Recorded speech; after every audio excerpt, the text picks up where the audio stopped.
Testing, 1, 2. Testing.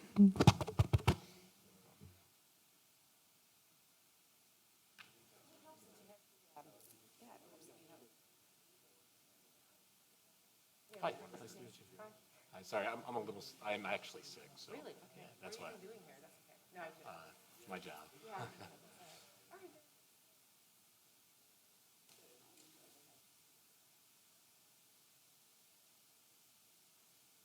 Sure.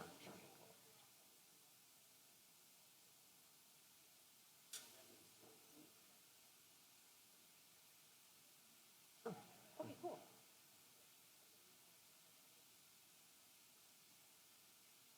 Really? Yeah. Oh, okay. Yeah, absolutely. Yeah, I would judge Felix. Before you. I'm sorry, I would shave No, or you're bump good. this. Hey, good. Well, I actually need mass today. right. Okay, very good. This is lovely. Stuck in traffic at your water main break. The what? The water main break. Wait, another?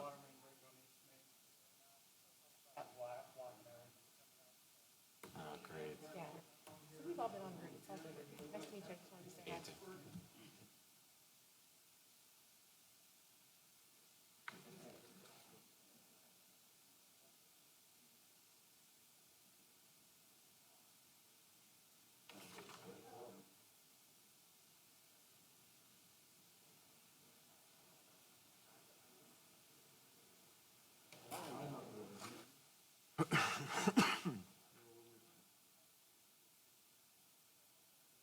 I mean, I can move you over too.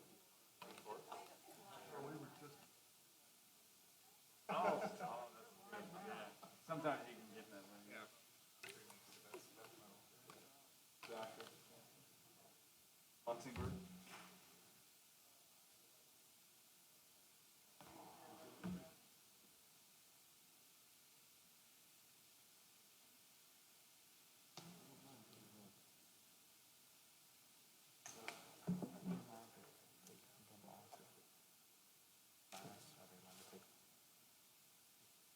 Should if they're going to speak in your mic. Especially if you're going to speak.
Testing.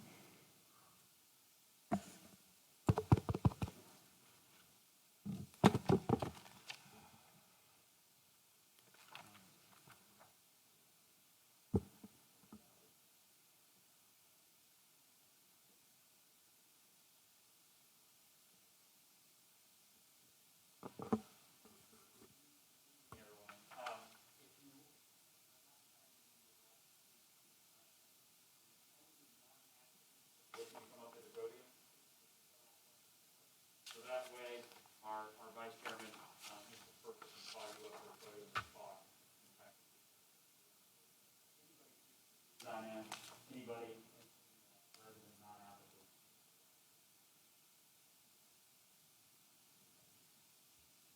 Does anyone still need to fill out a slip? If so, I'll give you a couple minutes to do that.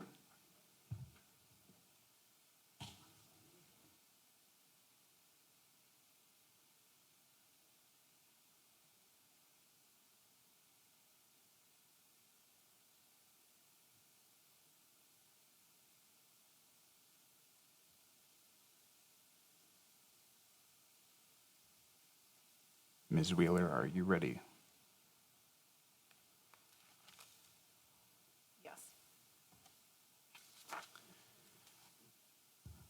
All right, we'll call this this May 20th, 2021 meeting of the Board of Zoning and Building Appeals to order. Ms. Wheeler, would you please call the roll? Miss Barnard? Here. Miss Bowles? Miss Bowles is absent. Mr. First? Here. Pastor Linder? Here. Mr. Retke? And Mr. Retke is absent. Next item is approval of the minutes. Are there any changes, additions, deletions that need to be made to those? Seeing none, those will stand approved. Next item is approval of the agenda. Are there any changes, additions, or deletions that need to be made to the agenda? Yes, we do have one deletion, which is agenda item number 4. The applicant has withdrawn their request for this specific variance. Okay, I will strike item 4. Thank you. Next item is swearing in of the speakers. If you are going to be speaking this evening, if you're a public citizen or an applicant, if you could please stand and raise your right hand. Do you swear that the testimony given in front of this board tonight will be truthful? If so, say I do. Thank you. You may be seated. Next item is public comment. I have a number of sheets here. The comment will be limited to 3 minutes. If you didn't get a chance to sign in, please do so now. Otherwise, I'm going to attempt to read your handwriting, but please forgive me if I butcher the name. Vice Chairman first, if a comment is pertinent to a specific agenda item, that comment should be presented at the time that public hearing is opened. All right. If anyone has general public comments, they may speak during this time. If it is specific to an application, I will hold the public comment until that time. Does anyone, because unfortunately the need is not necessarily defined here, does anyone have any general public comments? All right, we'll move on then. Next item is unfinished business. Do we have any unfinished business? I don't believe so. No? We'll move on to new business then. First item is D1, application 2021-5130 for 8300 East Main Street for a non-residential zoning variance. Ms. Wheeler. Thank you, Mr. First. This first application is for 8300 East Main Street, application number 2021-5130. The property is located within the East Main Street District. The applicant is requesting Board of Zoning and Building Appeals approval for a zoning variance to construct a detached single-family home. The property is currently held by the Licking County Land Bank. The East Main Street District does not currently list dwelling detached single-family as a permitted or conditional use, which is the reason for the variance. And with that, I believe the applicant is here this evening, though I haven't actually verified. Yes, okay. Yeah, if you'd like to come to the podium and speak. And please, if you're willing, please take your mask off so you can speak clearly in the microphone. Thank you. Of course, thank you. And please forgive any errors I make in procedure. This is a new thing for me, so I'm excited to be here. If you could give your name and address for the record, please. Okay. My name is Cassandra Kurtz. My address is 480 West Broad Street, apartment 219, Columbus, Ohio. As you know, I live in Columbus, Ohio. My name is Cassie Kurtz. I'm a small animal veterinarian that works in Pickerington. I'm originally from Ohio, but I lived in North Carolina for about 10 years, and I've just moved back to the Columbus area here about a year ago. So while I'm in Columbus, I'm living in an apartment right now, and I'm interested in settling to the greater central Ohio area. near Pickerington, ideally near work, and so I started looking for some land to build a house on. I was drawn to the Licking County Land Bank because I really relate to their idea of revitalizing, reusing, rehabilitating properties that are otherwise vacant or non-usable. So I started looking through some of their listings, and that's how I stumbled across this property here in Reynoldsburg. I know you guys have got the documents in front of you, but I submit that the current commercial zoning of the parcel presents practical difficulty. What you can't see on this, but I know you guys have these documents, is that the back half of this is a floodplain, so it's not a buildable lot just beyond the house. There you can see all the floodplain zone. And in the front is actually a ravine that blocks access to the parcel except for there's probably a 10-foot driveway, gravel driveway that you can see right there. So the parcel has half the floodplain in the back, the ravine in front. There's a lack of access to city sewer. The city sewer is 430 feet away on the parcel to the north, and there's no way to access it with the, basically with the ravine depth in the back and across the floodplain. So it would require an on-site septic system. There is city water available, but not currently hooked up, again, due to the ravine. The estimate I got for city water, just running the line was $8,000 to $10,000. That doesn't include the tap fee of $2,400. So I say all this because we've got a very limited area of 0.59 acres to start with. And when you take out the back half for floodplain and the front quarter for the ravine, and you add in the setbacks and the room for the septic system and the loading zone and the parking zone, all the things you would need if you needed a commercial enterprise building there, it brings it down to about 1/10 of an acre, which is about 4,300 square feet of usable, buildable room. In the picture, you can see there's a house. That house is no longer present. It actually burned down in 2018, and the zoning reverted to its commercial East Main Street zoning at that time. So I propose putting a single-family dwelling right there at the same spot, because that's the only spot you could put it, and still have it, be where it needs to be, appropriate with residential zoning. So I submit that the allowed uses for this are things like hotel, hospital, shopping center, resort, among others, and it's not really practical or feasible to put any of those on this piece of property. So it would, however, be appropriate for a small, single-family detached home, and it would be with the Licking Land Bank in reclaiming and reutilizing and rehabilitating land that's otherwise vacant and unused and a burden on the city. Thank you very much. Any questions? Board, does anyone have any questions for the applicant?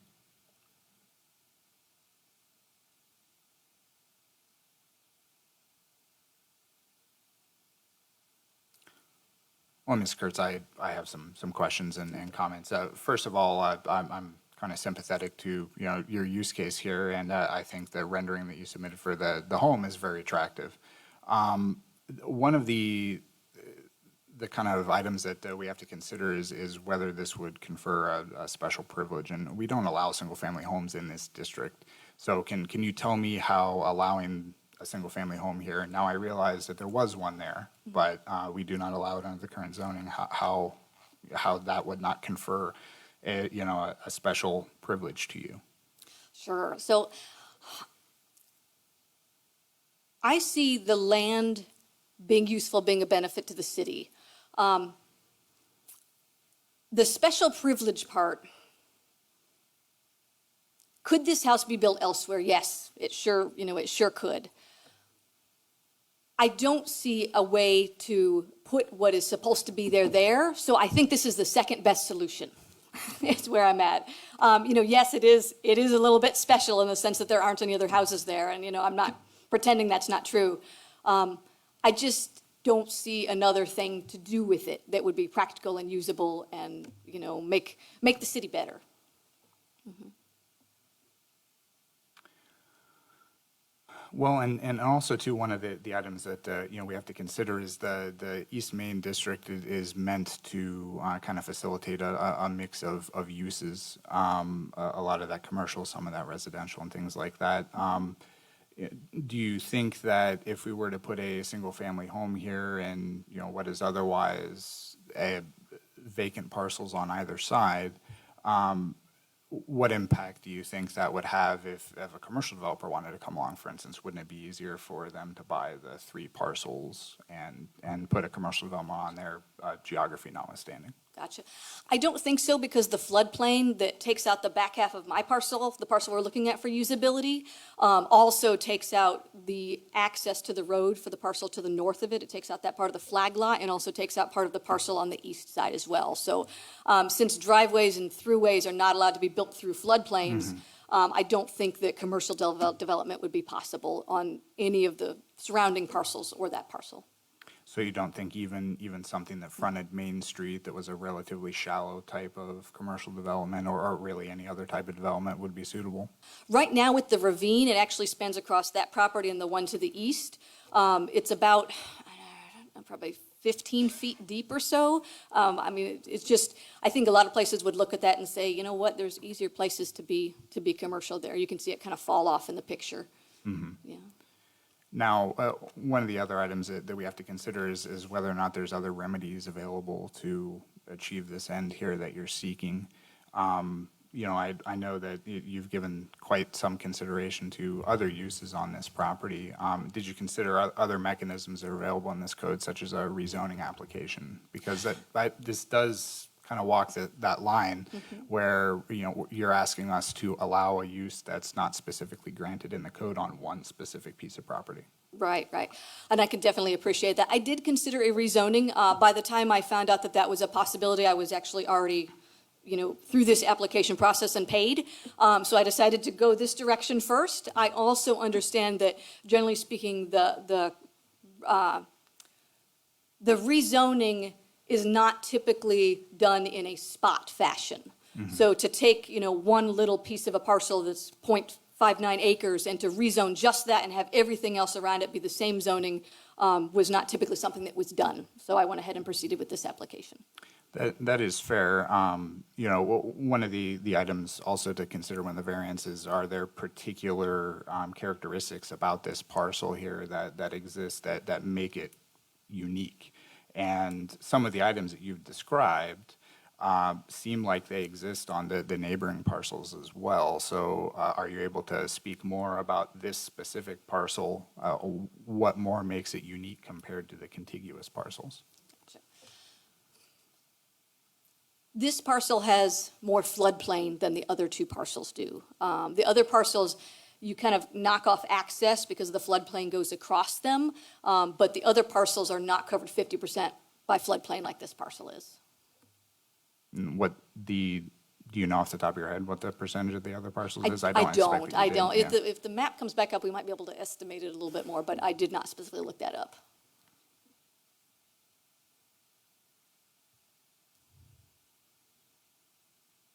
Other members of the board, I mean, certainly I've been monopolizing the floor here. Do you have any questions or comments?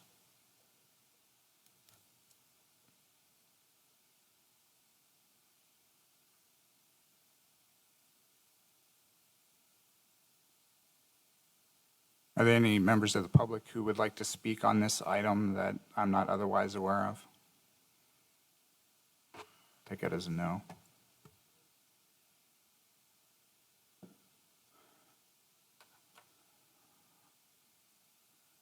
Well, thank you, Ms. Kurtz. Thank you very much. You know, if there's the appetite for a motion, certainly entertain that. Otherwise,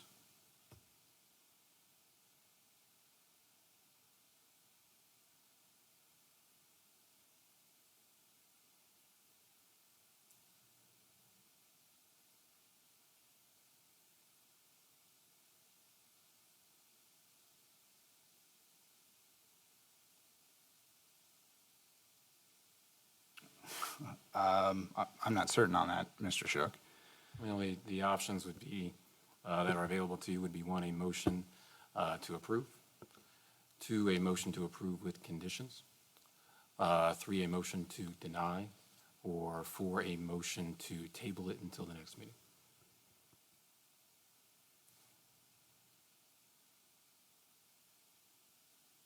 Just a point of clarification, because there are only 3 members present for this meeting, you do have a quorum, but our code requires 3 affirmative votes to approve any application.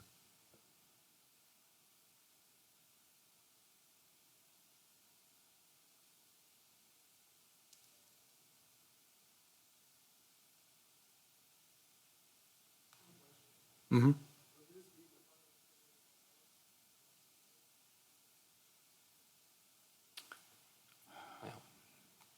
terms of,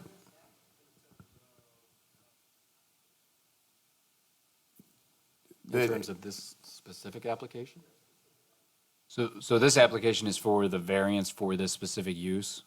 This applicant would come back to gain an administrative approval for a minor site plan for the actual house, and then would have to go through the building department drawings and the approval process through that. Also, all administrative through City Hall.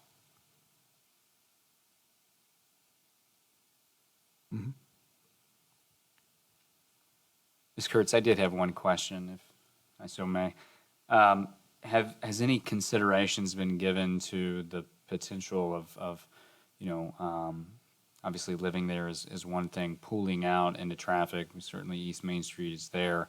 There's not a necessary wide right-of-way that approaches onto that. There's obviously a lot of shrubs and trees.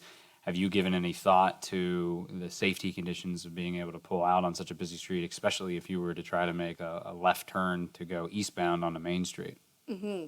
Yeah, and I've been, to the parcel several times, and that is, visibility is not great making a left turn, for sure. Thankfully, my work and my direction would be right turning, and there actually is, you can see the median there, the grass median. So if you're trying to come from the west and you're going to make that left turn into the driveway, you actually have that median there to stop and pause and wait and just cross across the street.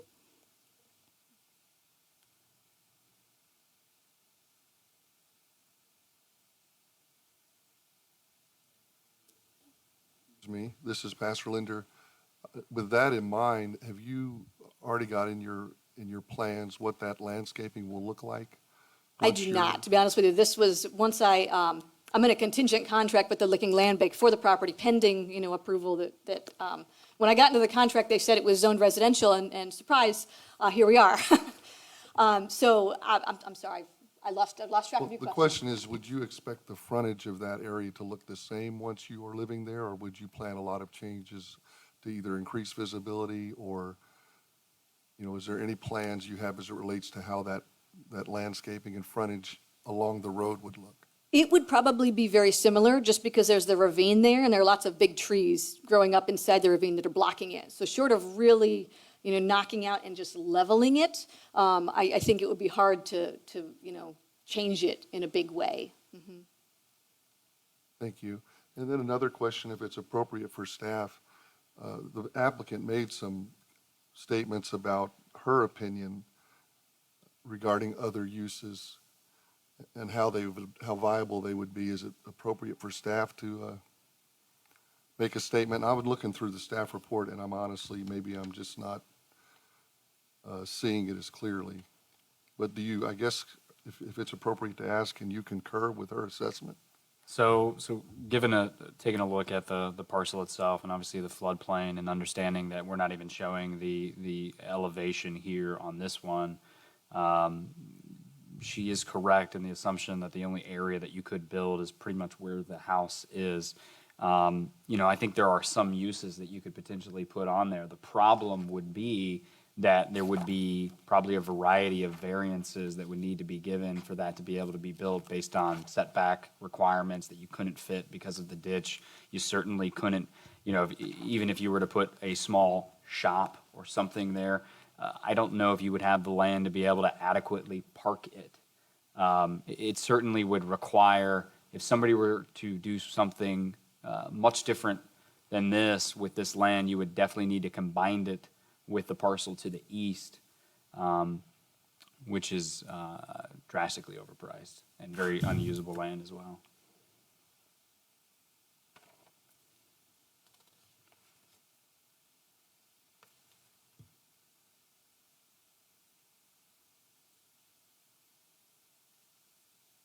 If, Mr. Vice Chairman, if you would entertain it at this point, I will make a motion that we approve the variance that she's requested. There's a motion on the floor. Is there a second? This is Amy Barnhart, second. Okay, we have a first and a second. Ms. Wheeler, would you please call the roll? Ms. Barnhart? No. Mr. First? No. And Pastor Linder. Yes.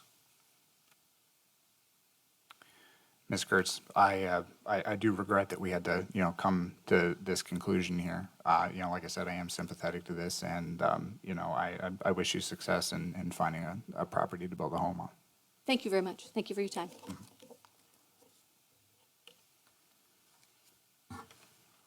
Next item. Item D2, application 2021-5062 for 7961 Oak Valley Road. Ms. Wheeler? Thank you, Mr. First. The second application this evening, application 2021-5062.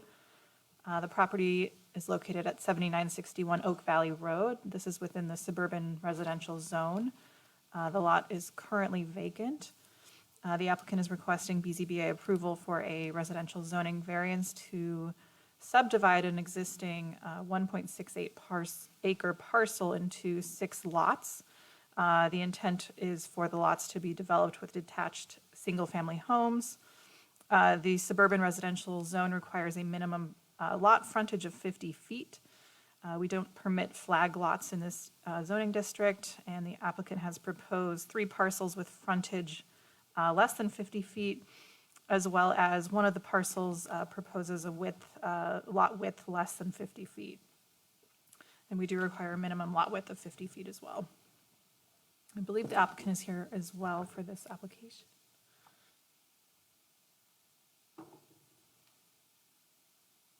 If you could state your name and address for the record, please. My name is Luke Blazek. I live in Westville. The property, as I understand it, is flex zoning and either commercial or part of that, what do you call it, East Main Street? According to my understanding, that's not correct. No? No, it is suburban residential. Is That is what you I said, didn't know. Mr. I Lawyer. thought it was a part commercial and part Yeah, residential. it's actually split, the parcel is. Oh, is it? split, Okay. Yeah, it was on the last map as well, and it kind of splits it in half as partial to East Main Street District and suburban residential. So my understanding is, and what was actually even drawn for this before, was a group of, I think, almost looked like business condos and things of that nature that was laid out for this property. A gentleman who owned it died. So at this point, what I was looking at from the standpoint of where it sits in regards to the rest of the residential land that's there, although commercial things can be done, and there's several things that could be, might be in best keeping to keep it residential and do things that are lot sizes that are, many of them larger, but appropriate to that. Plenty of sewer there, plenty of water, and that it seemed to be that would be probably about the best use. So that's pretty much what I thought about it for the neighborhood. Members of the board, do you have any comments or questions?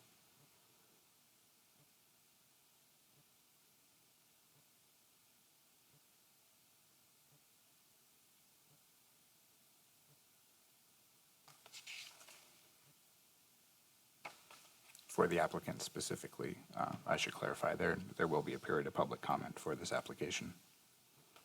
What was that? I'm sorry? I was clarifying that the questions are for you specifically, that there will be a period of public comment here. Oh, okay. Sir, Mr. Blazek, is that correct? Lasik, yeah, close enough. Blazek, so I apologize for butchering that. Has there been any thought to lowering the amount of homes on this given parcel, and has further thought been given to, instead of having several different curb cuts onto Oak Valley, which can be extremely unsightly, especially given that there's curb and gutter there, that you would combine one curb cut with combined access off of Oak Valley with shared driveway space and easements? Oh, yeah, that would work just as well with a combined curb cut. Yeah, that's not a problem at all. In fact, one of the reasons for the lots to be kind of like that is that those lots that would share that access already exceed pretty much the average size of that, which is a neighborhood. So the backside of the property would be very nice for the properties, but you're right. I guess a single access would be better than that. And seems appropriate. If that would work, that'd be fine. I think the homeowners would be fine with it, and I could create an agreement for that.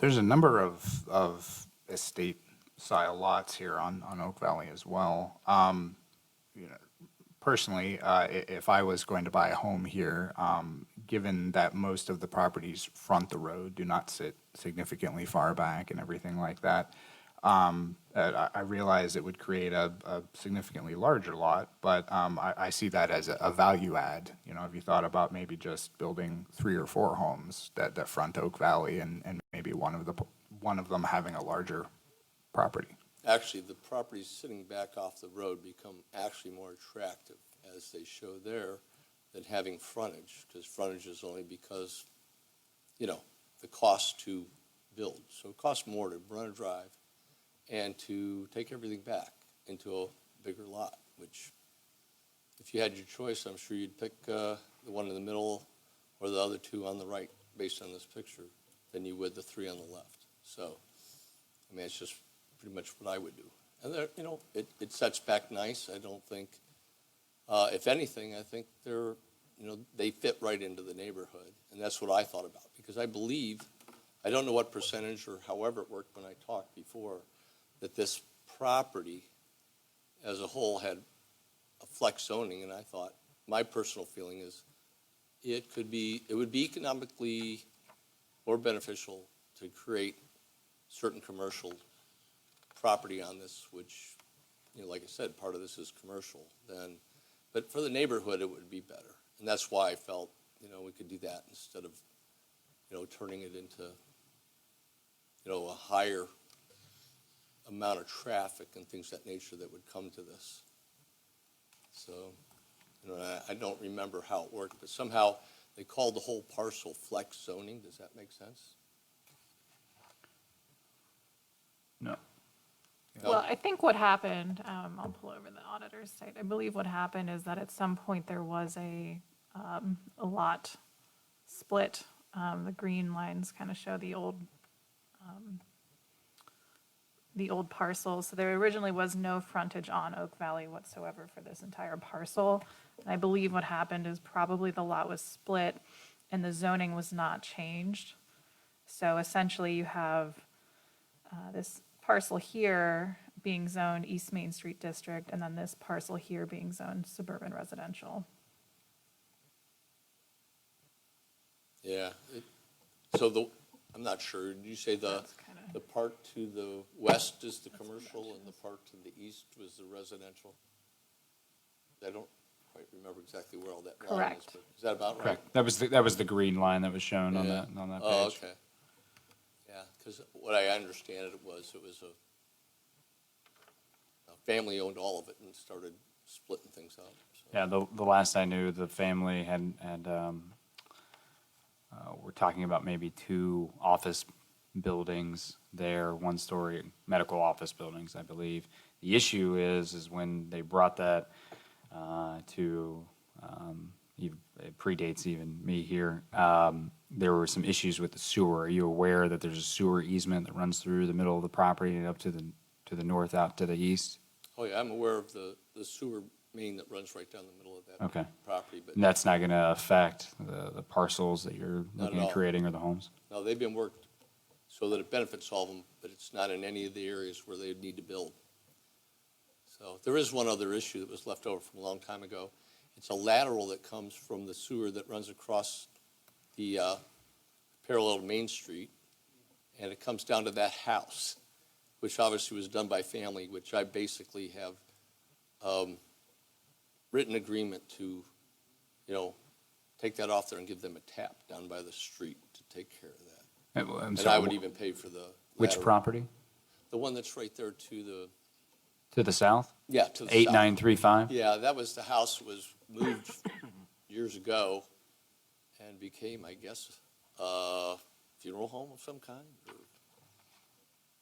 Oh, you, m- well, there's That a house funeral there. home to the north, 8912. I'm sorry? Maybe, yeah, maybe I got my directions wrong. The one that sits there, seems to have it has a garage that, bleeds into the parcel below it. You see that? Okay, that is the property to the south. I'm not familiar with a commercial business being ran out of there, though. That's not a commercial, no. There was at a time, but Okay. it's been changed to residence. But there's still a sewer lateral that comes from the north. Yeah, And basically, I've written up something that says, not only am I allowed to, but I can change it, and they want it anyway, to take and go to a tap that's already available down there at Oak Valley, to get rid of that piece Okay. that's just running across there. I've given them an easement, but I mean, just, so you've coordinated with the property owner to your south that would have 6 new residences that abut to its property. I coordinated with them. Yeah, I mean. Oh, no, they would like me to buy that property from them. Understood. They were talking about selling it, so, and I don't know. I haven't thought much further about that. And what were their thoughts on homes being built next to them in its current state? Yeah, they don't mind at all.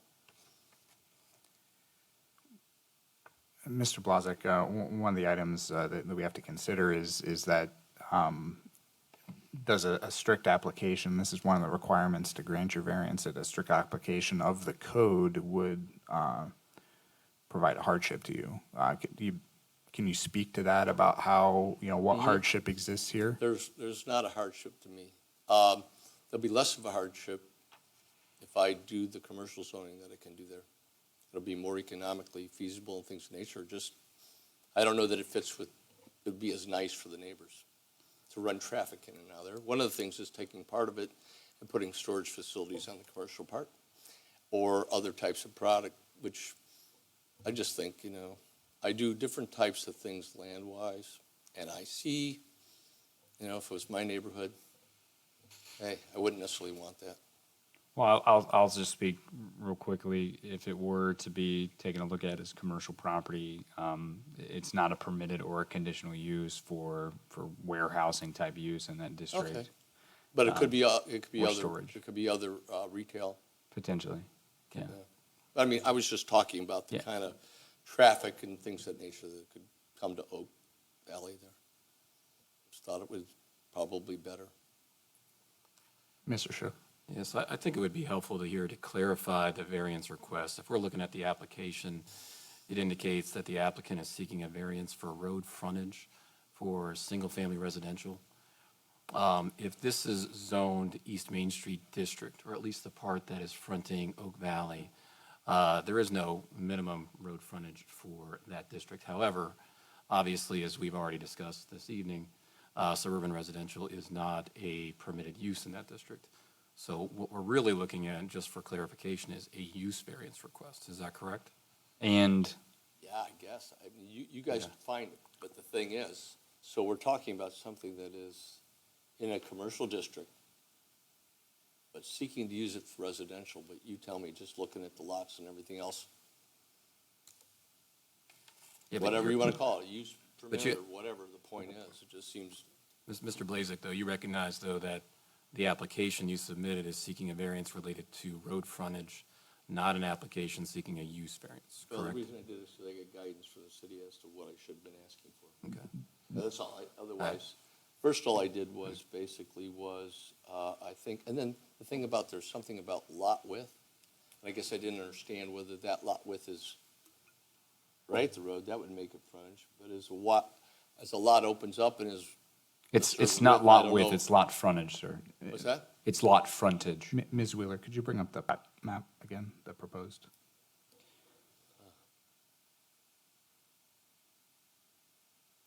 So I think, Mr. Shook, the lot frontage concern for the single-family, or, excuse me, suburban residential portion of it concerns those 3 parcels, the flag lot parcels, or at least one of them. It would probably be helpful to see this laid over what the zoning map looks like. It's unusual that the zoning map would split a parcel in 2 districts. Did this recently, was this recently multiple parcels that were combined? No, it No. was a parcel that had, like you say, that line somewhere in there. In fact, there was an estate, so I had to pay for I had to pay for the whole survey because it wasn't even really, didn't really have all the exact things surveyed. It was what was left over, a family named Bates or something like that. They had, I think what had happened Taken- is that because of the two lots before, it was zoned CC and, in the previous code, it was zoned CC and R3. And so when it got transitioned over into the new code, it stayed as commercial and suburban residential. The new versions of either of those within that confines of the district, the way that Emily and I took a look at it is that we were gonna, then we saw what this was and that we were going to take it by a case-by-case basis. Obviously, taking a look at this, it clearly only has frontage off of Oak Valley. It should have been all zone suburban residential the way that it is. This application meets the intent of what we were looking for. Therefore, I think that's why Ms. Wheeler had asked for the frontage. Only 2 of those parcels meet the condition of that at 50 feet of the frontage. So, but what Mr. Shook had brought up makes a good point, and so it's really almost 2. You've got a variance for the lot frontage for 3 parcels and a variance because really the western half of the parcel is East Main Street. And I don't see, all of these other considerations aside, I don't see a path forward for granting a variance where there's a lack of hardship. So, it's not about hardship, is it? well, Is that what you're saying? that's required for us to grant a variance. Okay. And so if you don't feel that there's evidence of a hardship, you can withdraw the application. No, I see it as a hardship for that parcel to be utilized with the zoning that it has and the way in which it is. And like you say, the actual rules, that's the hardship about it. It's a situation that basically kind of has a little bit of an impasse unless we start drawing up and dividing the property up according to its actual zoning.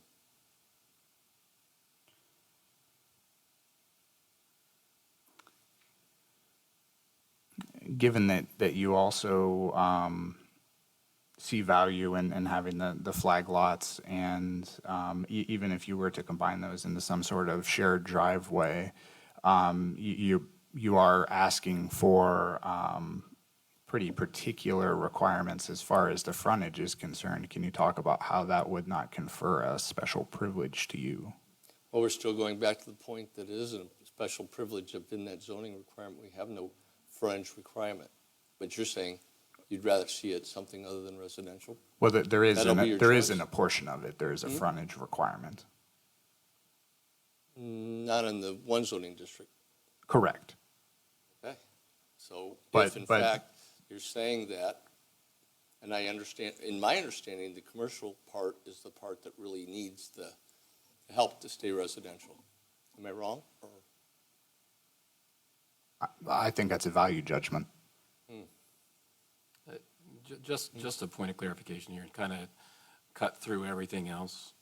The application that's been presented here is incomplete. It does not ask for the variances that you would need in order to construct what you're proposing. You would need not only the frontage variance in the SR portion of your parcel, you would need a use variance in the EMD portion of your parcel. And so, cutting through everything else, the application is not sufficient to go forward. You could, just presenting you the option, withdraw your application and resubmit requesting the variances that you are asking for. Oh, okay. I would probably also add that when you do resubmit, probably fix the 3 parcels to the east is what we've talked about as sort of that shared drive. I feel like that's Okay. a much more useful use of that land that's over there as well. So, it doesn't necessarily need to be a denial this evening. You could just request currently right now after I'm done speaking, and you could resubmit to us, and you could be on the next meeting next month. Oh, sure. And like I said, I just asked for help, and the thing is, someone else did the drawing for the splits. Mr. Mueller from, I think DKE did it or something, DTE or something did it for me. Yes, sir. Okay. I would like to add, if we're looking at treating this all as suburban residential, that there would be the 50-foot frontage on each of those lots. So that one proposed lot that's the most west, where we only had 35 feet, it would be nice if, No, the one, that's not 35. It's more than 50. okay, That's just part of the art. okay. So you're only talking about the other three. And so, the other question is, so I should basically combine the common access drive, and I'm looking for a conditional or a change of use. You'd be looking for a use variance. However, the preferred process, and this came up with the last applicant, is just to apply for a zoning change and have the entire parcel zoned suburban residential, and then you could come back at that Well, point. I and would it- only do it subject to your approval, because I'm not going to get the zoning change and then have you tell me no. So could that be done as a combined request? If you get the zoning change, then suburban residential, single-family residential is a permitted use. So you don't But need then a it use has the variance. frontage requirements. Yeah, on the parcels where you still need the frontage variance, you would still need that there. But you wouldn't need it on the parcels that have, or the proposed parcels that have more than 50 feet of frontage. But I believe they're already zoned and they already have that availability if I knifed it out right now. They don't, though, because They don't? single-family residential is not a permitted or a conditional use where those three parcels are located. The ones on the left, Correct. none of them. No. It's a I thought commercial. You already told me that part of the land was suburban Ye- residential. Yes, the ones to the east, the three parcels to the east, the ones that need the variance. Oh, the ones to the east are, but the ones to the west are the commercial. Yes. Okay. I have another question for you. The access that goes to the funeral home on State Street, is that their private road? Or is that public? I'm not familiar with what you're talking about, Emily. Can you pull up the If you go map? back to the, okay. Yeah. Yeah, that one there, is that a private driveway? To the west, to the west. For the funeral home? Yeah. Yeah, I mean, it's their property. It's private. So that's a commercial access. Since there was comments submitted, Vice Chairman first, would you mind reading those? I think there was two that had come in over this application. It's best to get those on the record while we still have the public meeting. Yeah, certainly. Mr. Blazek, if you don't mind, I'll give you the floor again after the public speaks. Sure. And Okay. if you want to make any other comments. So we have Sergio Cardenas, if you would. My apologies if I butchered your name.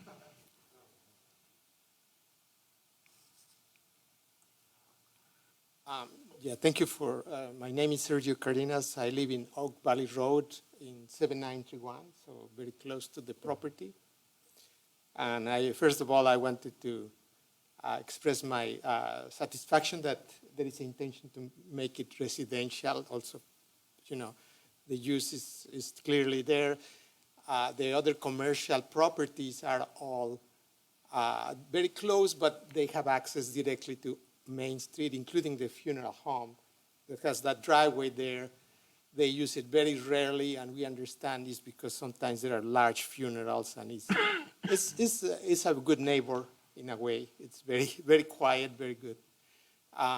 So the kind of my main, I just want to speak real quick that I feel like the council is doing the right thing about the concern about so many little portions of the parcel. If it is possible to reduce the number from 6 to, let's say, 5 or 4, that would be, I think the whole neighbors will have the same sentiment than I have. I don't know if I can speak for others, but it would be more kind of, if you look at the sizes of the lots and how wide their fronts are, instead of all cramped together in such a way. Other than that, I just wanted to have this chance to speak, and I feel like everything is going the right way. Thank you very much. Thank you. Kevin Hodhat.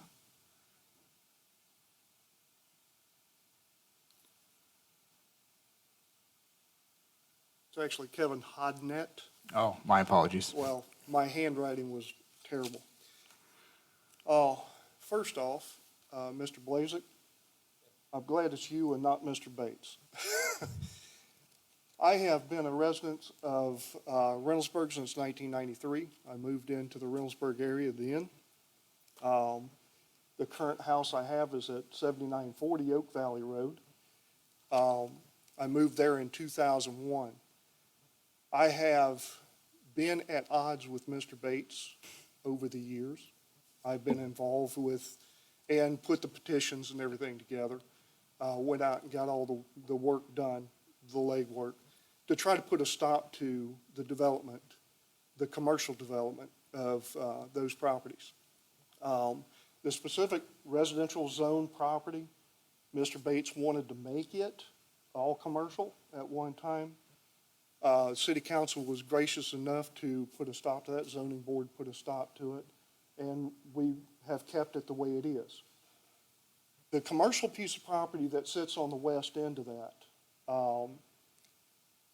we tried to get Mr. Bates to donate that property to make a park out of it for the families.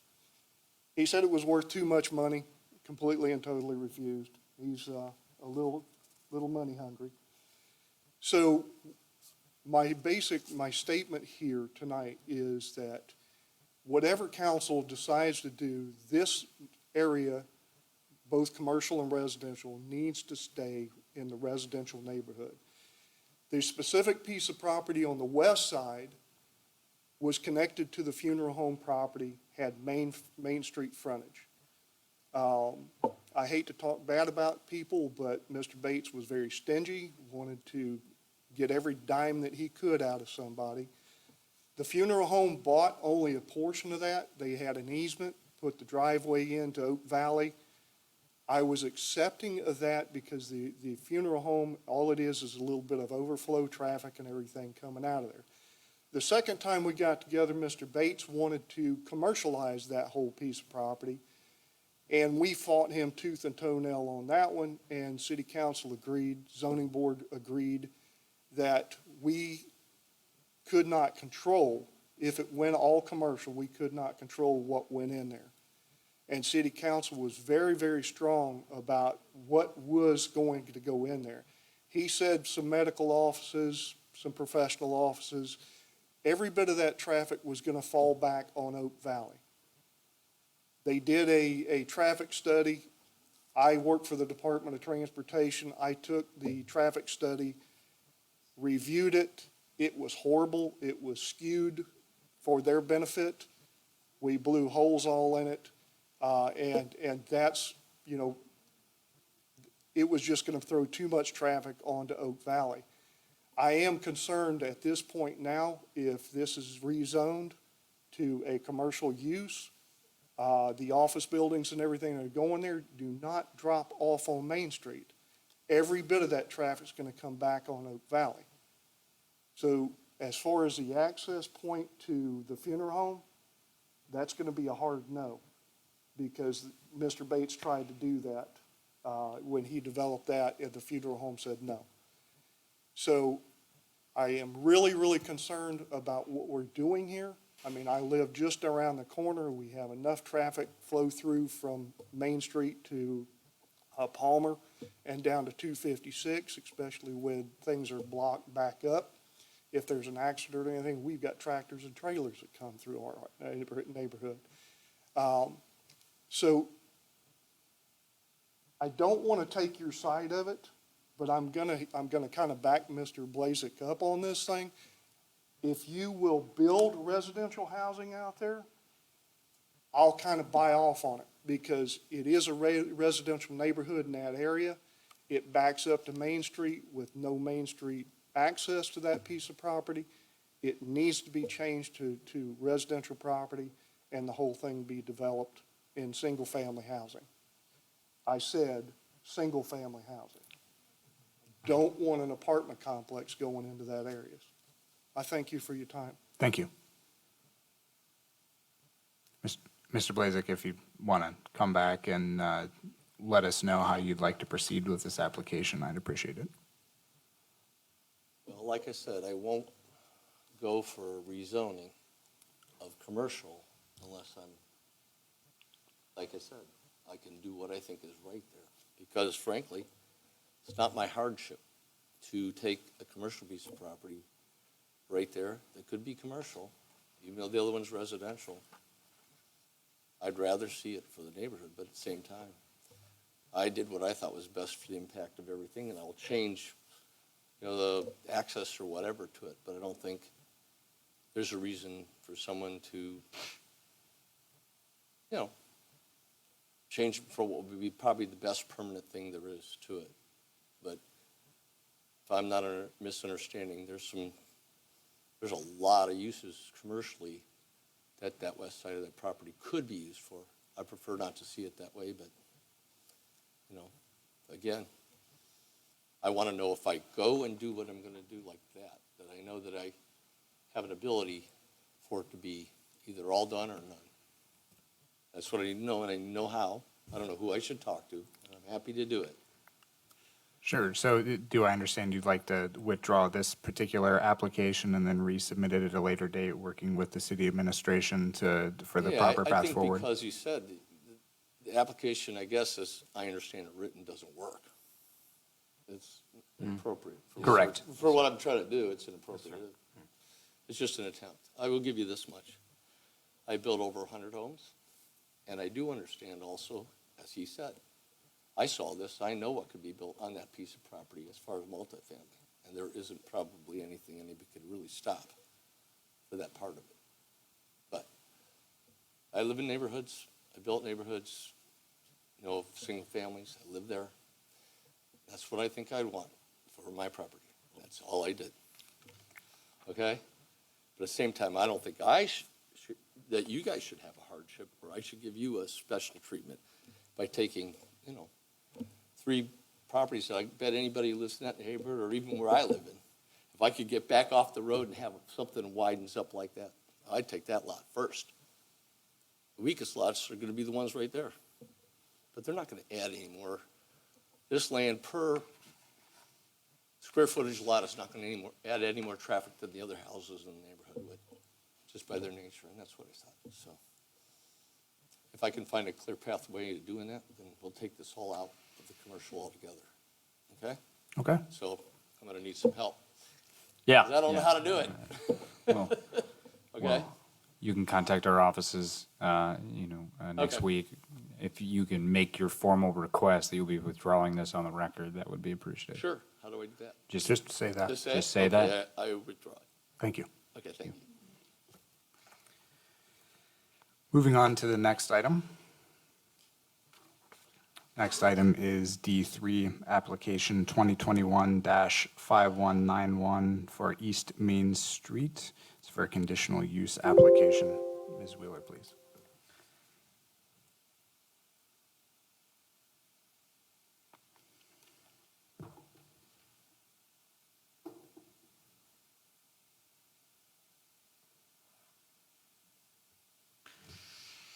Thank you, Mr. First. This application is for a conditional use, number 2021-5190. The property is located on 2 parcels. These are on East Main Street. There's no certified address at this point. These are within the East Main Street district. The applicant is requesting Board of Zoning and Building Appeals approval of the conditional use for the construction of a multi-unit apartment complex, 180 dwelling units on approximately 10.66 acres. The site is currently vacant. And then the site plan does also include a planned office building on the remaining 4 acres.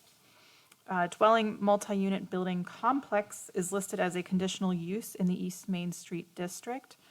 The request is strictly for the multi-unit residential component of the project. Office uses are a permitted use in the East Main Street district. And with that, I think the applicant is here.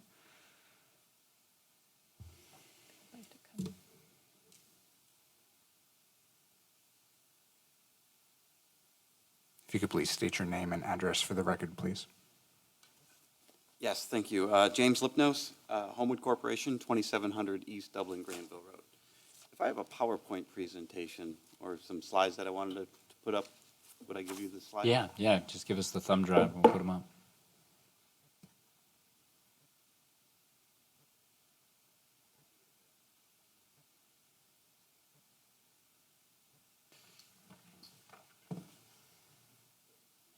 Slides are behind you, so. Thank you.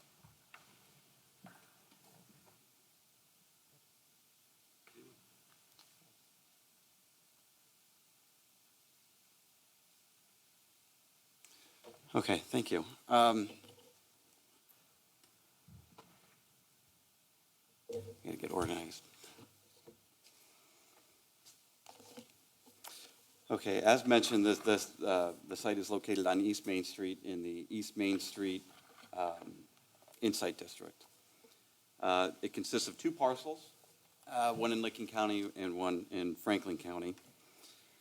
And they are currently zoned, as I said, in the East Main Street District. The current zoning allows for multiple uses, including cultural, shopping plazas, commercial, retail. I got the wrong sheet. It does permit multi-use residential as a conditional use permit. And so tonight we're here to talk about the conditional use permit for the multifamily. The site plan approval process will go through the planning commission at a later date if the conditional use permit is granted.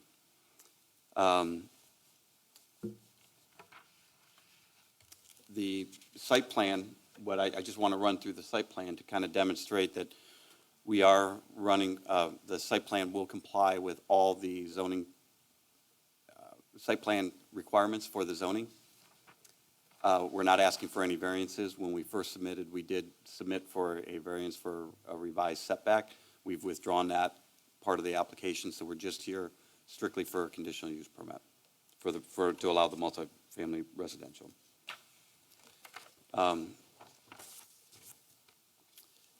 you fast forward like 3 slides, I think?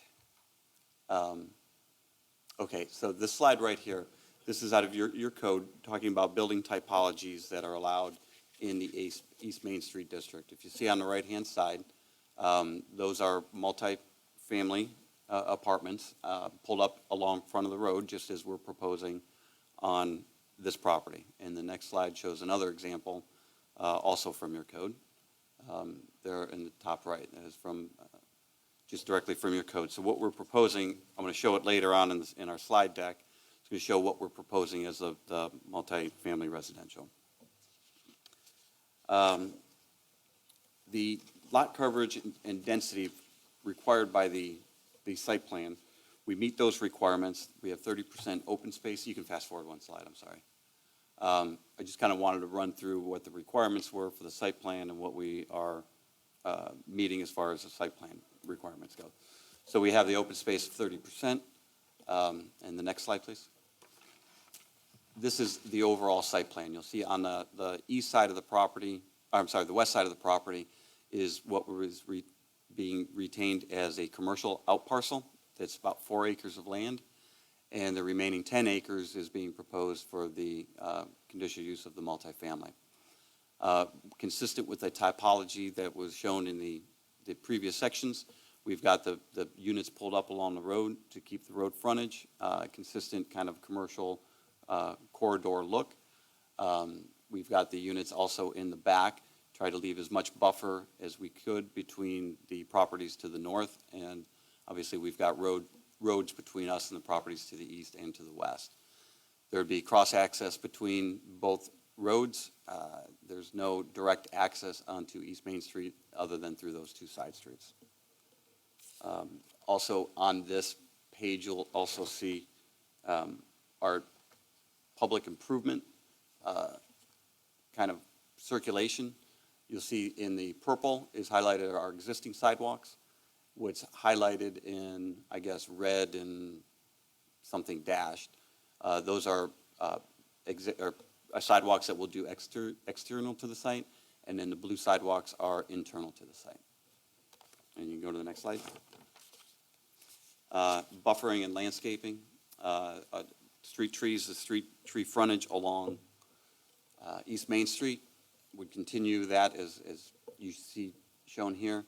Meet the street trees, and then a buffer location along the rear lot line between that and the existing multifamily and single family to the north. We would also propose to put a fence along there too for buffering. Next slide. So the permitted density, I believe, goes up to 24 acres, or I'm sorry, 24 units per acre. We're proposing 10.66, oh, that's units per acre. Where's our units per acre? Yeah, there it is, 16.9. So we're below the required, or the maximum density. Next slide just shows again, I kind of went through the public circulation, but also looking at public transportation. There are 3 bus stops located in the immediate vicinity, sidewalks connecting all of those, and then we also have a clubhouse and a pool that we'd be proposing with bike racks. The next slide is kind of where we're going to go into the architecture. So this is the architecture we're proposing. I know a different slide was kind of submitted with the thing. The units are the same. They've got different skins on them, different colors, schemes, and materials. The materials we're proposing here are brick, board and batten siding, hardy plank, and vinyl siding. And this is a color scheme that we have built before, and we're proposing to build the same style of units here. I would think that these are substantially compliant with what was shown in the zoning code as your typical typologies.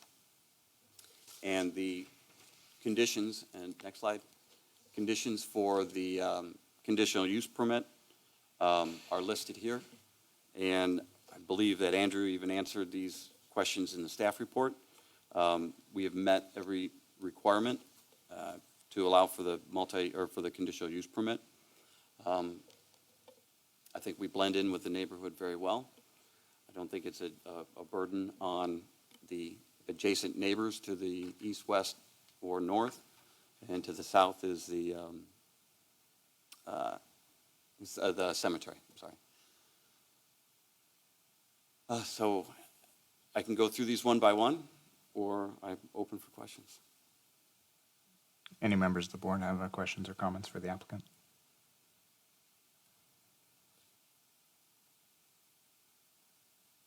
Why wasn't more of this property considered for other uses other than the residential? Why wasn't it? So we're trying to, what's called for is mixed-use development, and we're trying to find a good balance between commercial and residential.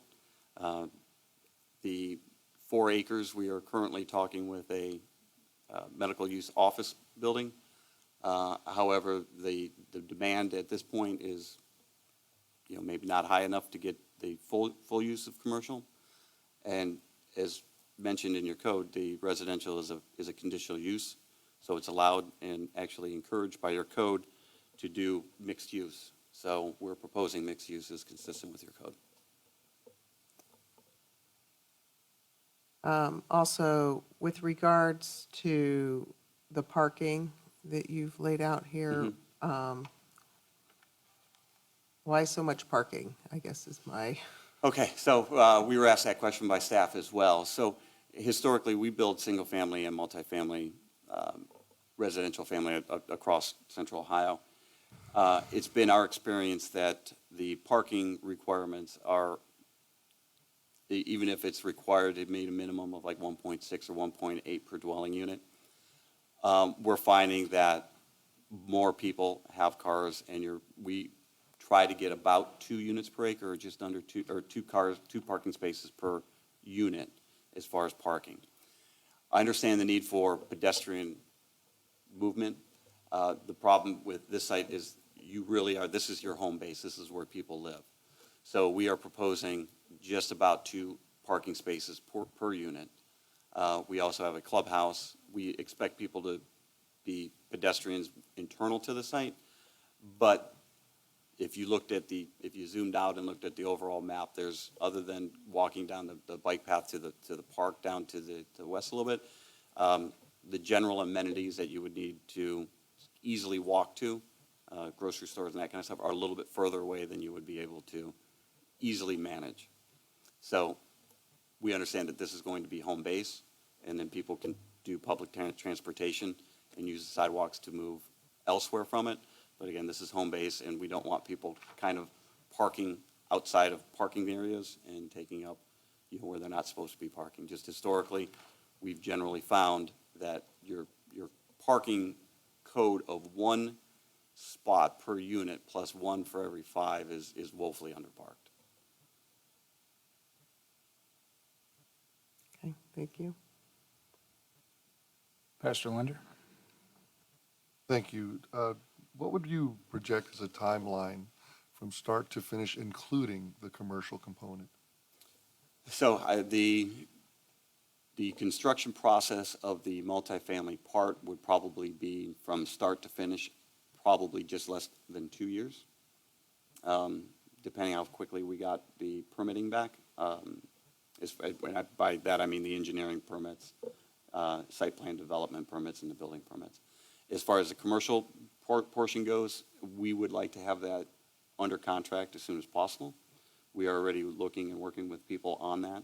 So I couldn't actually list their timeline because I think the architecture and that kind of takes a little bit longer than what we would do on site plan development and architectural building permits for the multifamily. So I can't speak to their timeline, but I know the end user that we're speaking with now is anxious to move forward as soon as possible. There is a need for them to be in this section of town.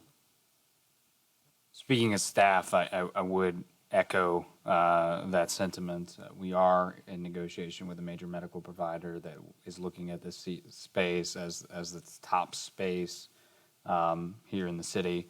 And it would be a very attractive use and a large income tax base to the city. And so to echo that as well, our original submittal and discussions did not include a commercial component of this magnitude. It was because of that mutual connections that we've incorporated them into our site plan. And I think just by running the numbers on this, I mean, we're looking at an additional, the project's probably about $24 million, just the multifamily residential portion, not including the commercial. And then additionally, if it's okay, the commercial parking, all of that is your projection related to that space, or do you anticipate overflow from which there seems to be sufficient parking, to say the least? There is sufficient parking on the multifamily side, the parcel with the commercial.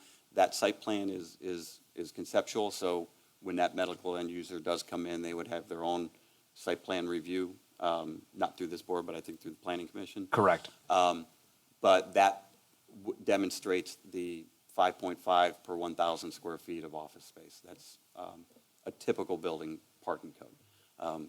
It may or may not align with the Reynoldsburg code, but again, it's conceptual. We just want to demonstrate for marketing purposes that we can meet the 5.5 per 1,000 square feet of office space. Thank you. If I could, just two more. One's really basic. Actually, everything I ask is pretty basic. I'm a basic person.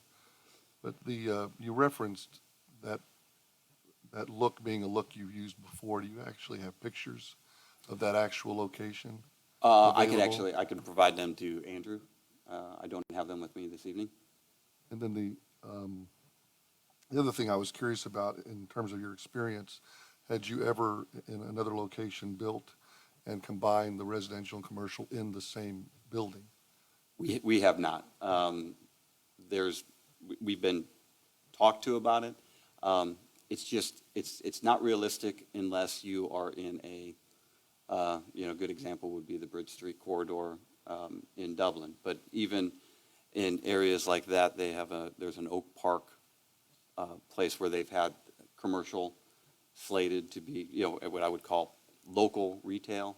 The problem with it is after 15 years, they've rezoned that to residential because nothing has survived in that area.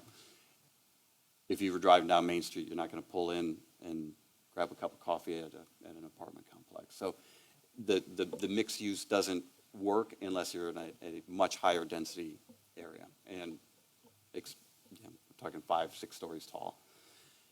That's kind of not what was shown in your comprehensive plan, or I'm sorry, in your zoning code. So we're not that type of developer. We wouldn't, if that was what was required, we probably wouldn't have looked at it. Thank you. Thank you very much. Thank you. I do have a question. So I think the horizontal mixed use, as you're shown here, is supported by the code and even the comprehensive plan, so I think that makes sense. But the city has the unfortunate experience of having phased developments happen in the past where some external event has occurred and everything is stopped. There was supposed to be, for instance, very similar to this, there was a residential portion, there was meant to be another portion for another use, and, in 2008, that occurred, and then nothing happened. So there is a significant concern here, I think, from the public that, given you plan to outparcel the commercial portion of this property, what happens if that deal falls through or something like that? Would you be open to, if we were to allow this evening, to have a condition there that outparcel only be restricted to the allowable commercial uses in this district? Because I think this district really is trying to promote mixed use, and one of those considerations that we do have to consider for the conditional use application is the intent of the district, and combined mixed use is very much a part of that. Correct. And I understand that, we're asking for the conditional use, and what we're trying to, and we try and do this everywhere where we develop, is to, promote a good mix of jobs and workforce. And if you put the jobs close to the workforce, your traffic goes away. So, short answer, yes. Okay, thank you. Does staff, do you have any questions or comments? I do not think that I do. I do know that we've got 2 emails that I'll. Yep. Yeah, so what I was going to suggest is, Ms. Wheeler, if you wouldn't mind reading the emails, and then I'll call the public comments here.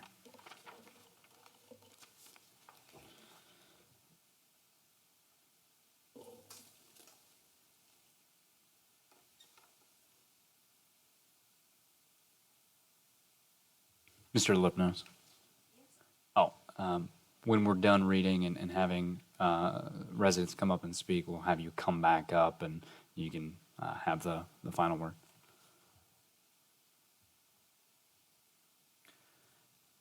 Okay, I have 2 emails to read. The first is from Mr. Keith Benner at 1200 Creekside Place in Reynoldsburg.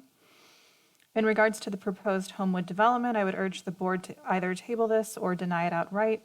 I have no issues with the proposed multi-unit building plans or the proposed clubhouse and pool, and this is no reflection on the developer.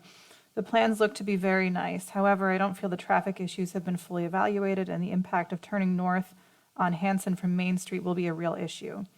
In addition, turning east out of Hanson onto Main will also be hazardous and will probably require another traffic light. It is also my opinion that this is not what most of us envisioned when we thought of mixed-use development. There is only a guarantee that there will be apartments on this site. The developer has no concrete plans for any office, retail, etc. I would prefer to see the mixed use incorporated into the residential development as envisioned in the comprehensive master plan. That plan and most of the discussions surrounding mixed use envision ground floor retail or office and living space above. I would prefer to see something along those lines for this property. Lastly, we currently have a significant amount of housing already approved throughout the city. The development department, the board, and the planning commission should work hard to ensure the remaining land and the future developments are the absolute best the city can expect. I just feel like we can do better. Thank you.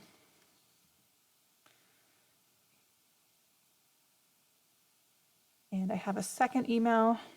This is from Mr. Daryl Happ on Goldsmith Drive. Don't have a specific address. I feel that an insight zoning district should have the desires of the neighborhood first and foremost, and simultaneously grow the corridor in a manner as to promote our community and bring people into the city for revenue. Another apartment complex promotes more non-permanent residents not paying property taxes that does not guarantee that they will even utilize Reynoldsburg's local and corporate businesses. The other legislation, which I believe was recently passed for rentals, actually brings in less revenue because there's a cap on what the owner has to pay to 5 units total per building. These building types normally have 24 to 36 units, clearly not maximizing any revenue. Water control from the project is another item I don't believe has fully been taken into consideration. Once the property gets to an overflow capacity beyond the planned retention ponds, where's that water going? Towards downtown Reynoldsburg. New or increased floodplains need to be recognized as a possibility. I feel the construction is disrespectful to the generation of Reynoldsburg residents that rest in Glen Rest Cemetery, not to mention those who will wish to be peacefully laid to rest over the 2 to 3 year construction period and will not be able to do that. As a resident that backs up to this property, I look forward to lack of privacy and increased crime from the intent of design and possible property damage. I do not think this is the intent of the zoning, nor is it an appropriate use of a beautiful Ohio prairie, and I will have to consider moving, and it will be out of Reynoldsburg if this is allowed. Thank you. Thank you, Ms. Wheeler. First up for public comment is Mr. Lazader.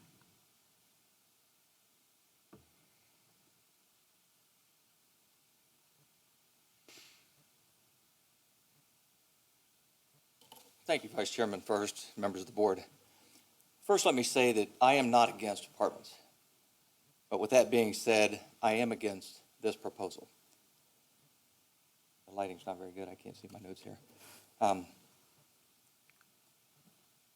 Conditional use, here we go. Not against this proposal for a conditional use. This is not what City Council or the residents were told when this property was rezoned. According to the Comprehensive Master Plan, future development in medium-density mixed-use districts, the districts should incorporate a mixture of small commercial, office uses, and residential uses, along with retail, including shopping and dining. Development should integrate public spaces such as pocket parks, and the structure should help define the character of the street. In section 1103.15 of the zoning code states the Main Street Insight District is intended to create compact, mixed-use, walkable environments. In the district and zone section of the code, under Insight Zone Supplemental Regulations and the design standards, it states that 60% of the ground floor is transparent, clearly intending these areas to be commercial in nature. I don't think anyone wants 60% of a ground floor apartment to be glass. The vast majority of allowable uses in this district is commercial. There is no commercial element to this proposal. The purpose of this body is to ensure development happens in a responsible manner and to follow the code as intended. Your purpose is not to override the intent of City Council. If you approve this application, I believe you are setting a dangerous precedent for the future development in Reynoldsburg. I respectfully ask that you vote no on this application. Thank you. Thank you. Next up is, I believe, Pamela Pate.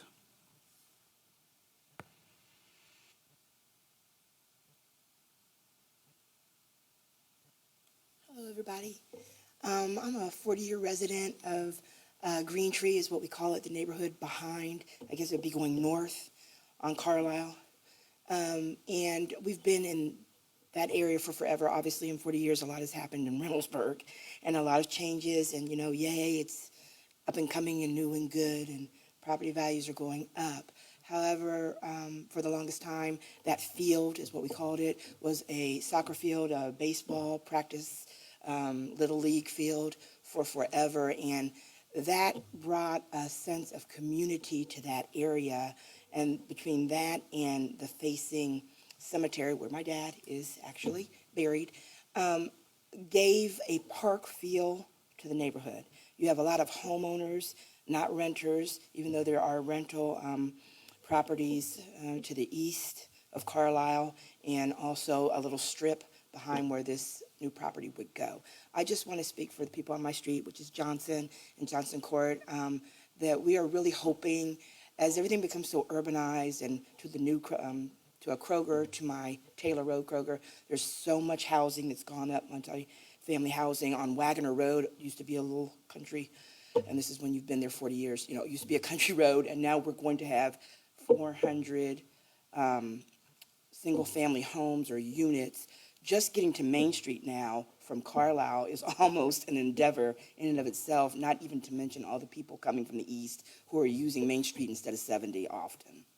So when you talk about the plans that you're going to put on this space, when you have so much residential and possibly commercial, all of a sudden we're in an urban, tight oasis. I'm all for having stores and people come to the area, but it's such a big, beautiful green space.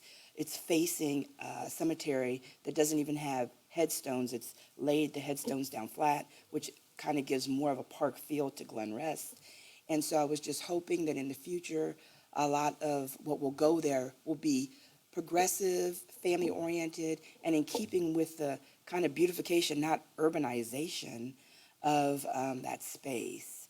And I know a lot of people who own their homes, you know, people who could have moved away from Reynoldsburg because they don't have mortgages that they're still working on. But it's a nice location, it's drivable, you can get out on Main Street relatively well and get to 270 or 70, you know, with a normal amount of ease, that if we just build and build and build and build and don't have a park and don't have a place to sit or don't have a historic beautification where families can come and enjoy, that it will definitely change the neighborhood to the north of Main Street, to the would be behind this property. So I just hope you keep in mind the people who do live there and have lived there for a long time and enjoy living there and want to be part of the upward swing of Reynoldsburg in a popular way. But take in mind that, you know, with a lot of urbanization, too much going on, you do have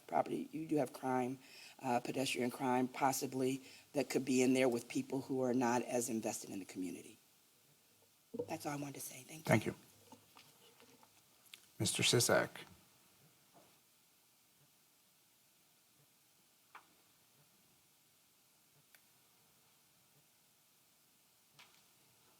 Chairman first and members of the BZBA, I have particular concern for the long-range consequences of tonight's decision to approve a conditional use permit for the 9 three-story tall apartment buildings. I completed the MORPC Insight 2050 program in 2016, and I brought back the knowledge from this program to Reynoldsburg by writing and proposing the legislation for the first bipartisan comprehensive master plan based on the needs of the city and the school district. Many of us here tonight spent hours and months and then years writing the comprehensive plan and rezoning that was based on that. This area was zoned medium density mixed use. I just want to review some of the highlights of that comprehensive master plan. It called for the integration of mix of different kinds of housing, neighborhood-oriented retail, public space, all connected by a network of comfortable, pedestrian-friendly streets. The mixed-use district should connect gateways into Reynoldsburg and serve the commercial needs to accommodate the immediate neighborhood. This proposal does none of that. And the sidewalk cafes, awnings, landscaping, they were all encouraged to help define the character of the neighborhood for this gateway into our city. This plan doesn't do that, and I respectfully ask you that you deny this conditional use. Thank you. Thank you. Ms. Whitney Raisley.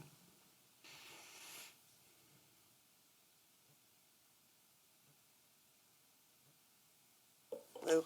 I have lived in Reynoldsburg my entire life. I actually live on Green Tree Court, and I'm here on behalf of all of my fellow residents that live on the street. We do not feel it is necessary to have apartments right there. We think that, personally, if we would split it up and do a park, a dog park, and then just a normal park. Yes, we have JFK, Civic Park, and the other parks, but those parks don't cater towards more than just the basketball courts, the skate park, the diamonds for baseball. I mean, yeah, we have all that there, but we need something personal to where I take my dog over there and we run and play. People will have their kites, fly drones, do everything already over there as a free space land. Having apartments is going to bring more traffic. It's already enough traffic on Hanson, and the Coda bus is basically put a stop on Green Tree going in. You can't drive. It's a hazard. Almost daily will hit someone because they're parking in front of our street. So if you have Coda there already, if we have more traffic of Coda, the bus is already running multiple times daily, and it's incessive. The road is already messed up there from Coda. How are we going to, if we're going to put apartments there, we're going to have more traffic. The roads are going to be crappy. We just started the Main Street paving down on that side. That has taken an excessive amount. Pardon my throat, I have a little soreness going on from allergies. But there's going to be too much traffic. We already have enough traffic going through. People speed through there. I can see, and I know from having apartment complex and living in apartment complexes in the past with friends, the traffic, people don't care. They litter. We already have littering going down the street in general. And I'm just concerned that personally there will be crime.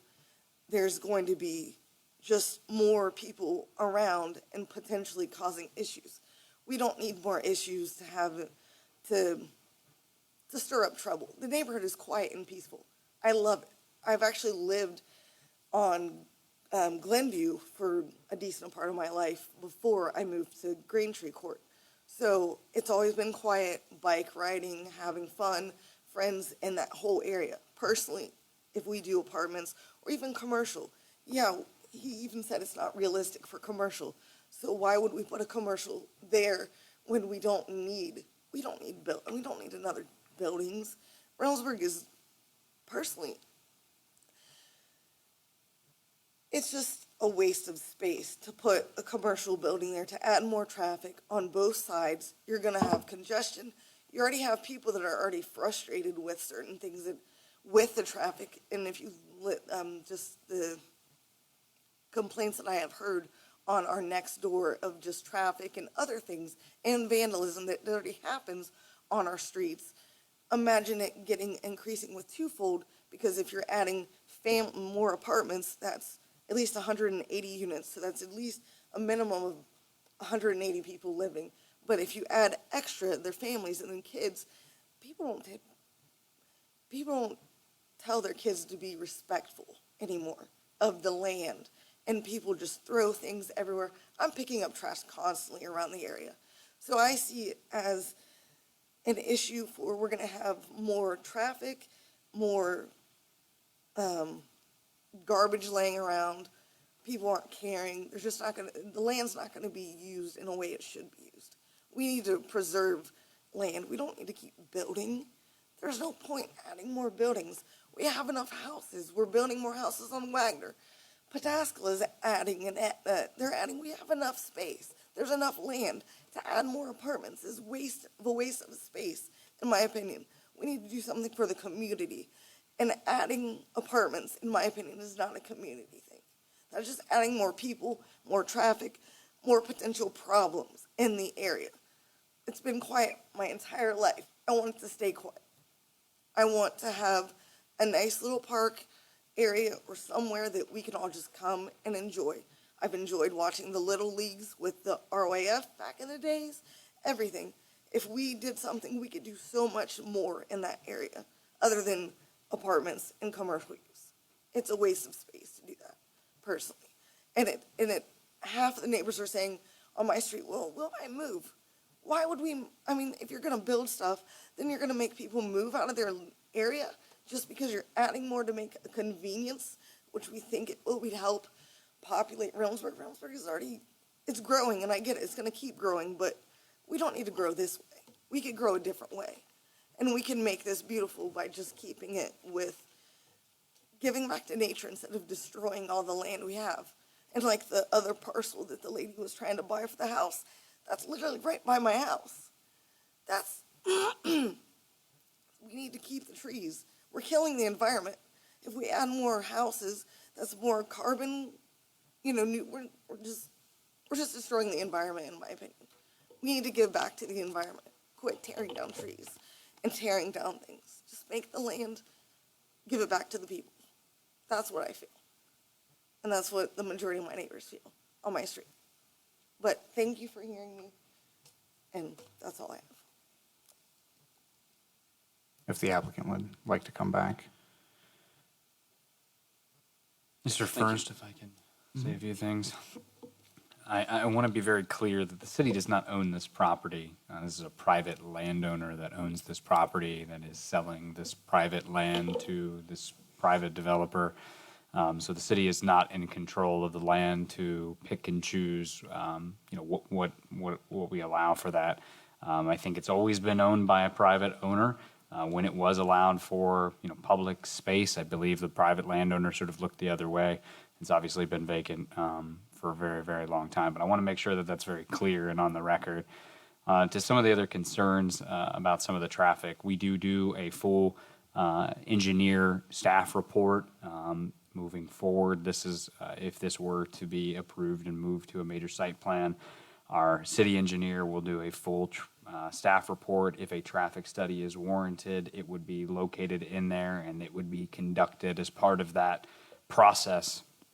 And I guess some of the other comments I think that were made about this district and sort of mixed use, and I want to be very clear that in the comp plan, when speaking about various uses, that doesn't mean that every single parcel has to have every single one of those uses on that parcel. It's a mixture of said parcels throughout the district to make it walkable.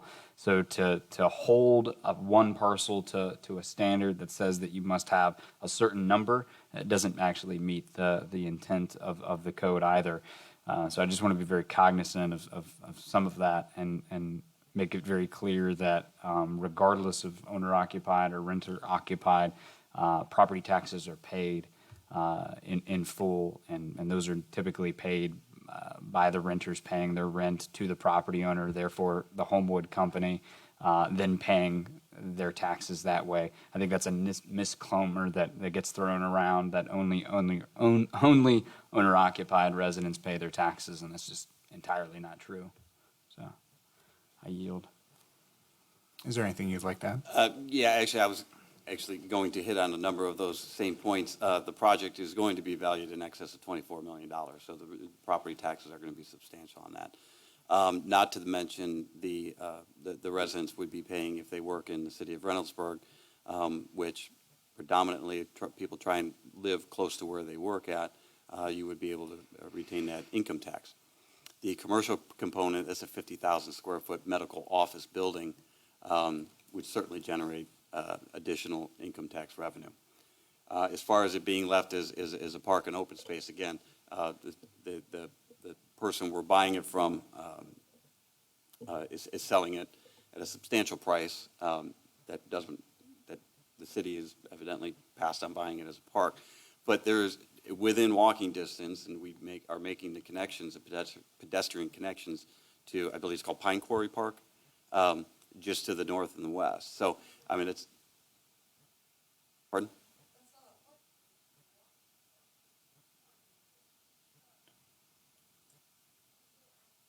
It's you. Pine Quarry Park is a public park in the city of Reynoldsburg.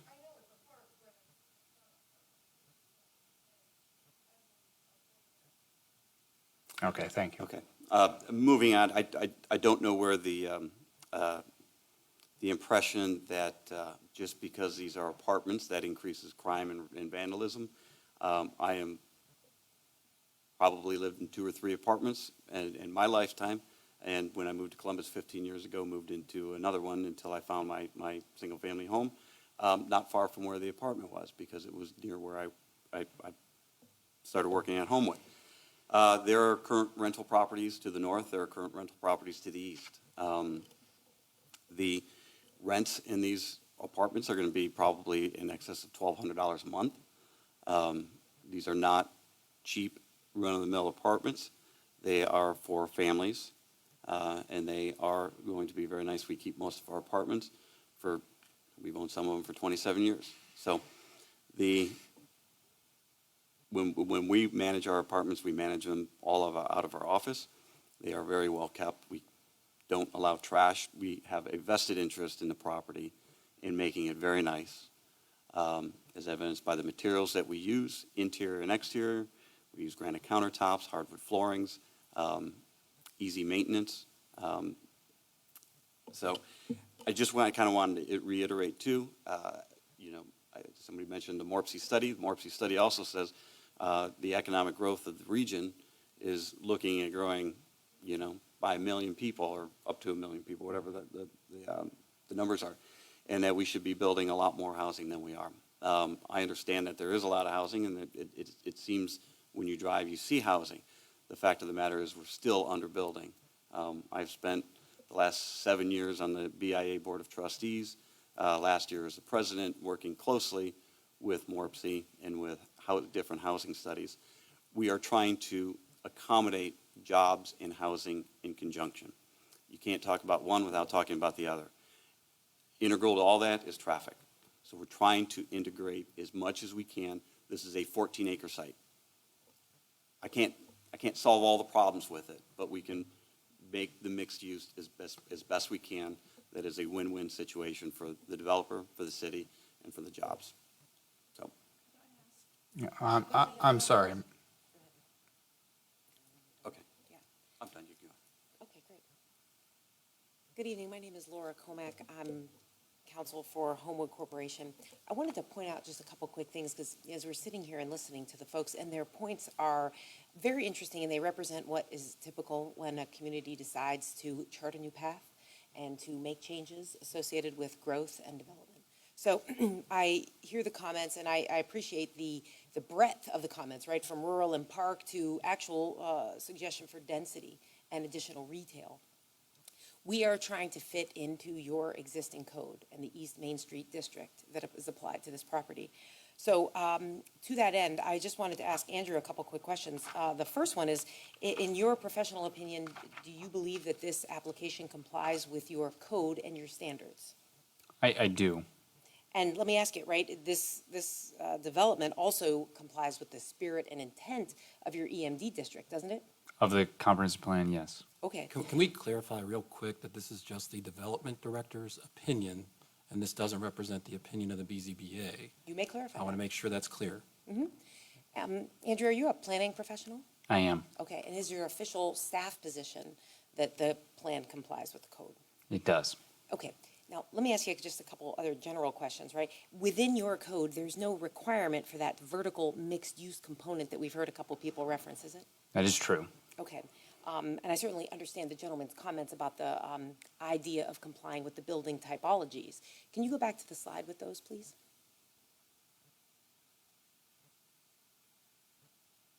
Yes, and go to the one right before it if you wouldn't mind, thank you.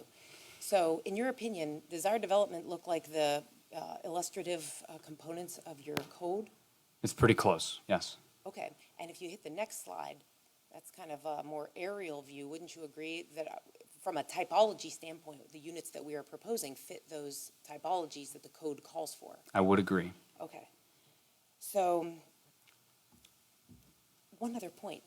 Mr. First, you asked about the use of the corner, right? So, Andrew, just to confirm, the use is already set in the EMD district for that corner. Is that correct? The western corner? Yes. Yes. The uses are set by code. Correct. So nobody can add apartments without coming back to this board for an approval. Isn't that correct? Absolutely. Okay. And in your opinion with regard to development patterns, right? So rooftops come before the commercial. Is that a fair point? Most of the times, yes. Okay, so is the point of your code trying to achieve a density, a maximum density so that there's more commercial growth? Yes, Do you feel that this project contributes to that? I do. Okay, great. One other thing. Andrew or Emily, would you guys please read the conclusions in your staff report for the board about the items of compliance as relate to the conditional uses and your determinations? I'll let Emily take that.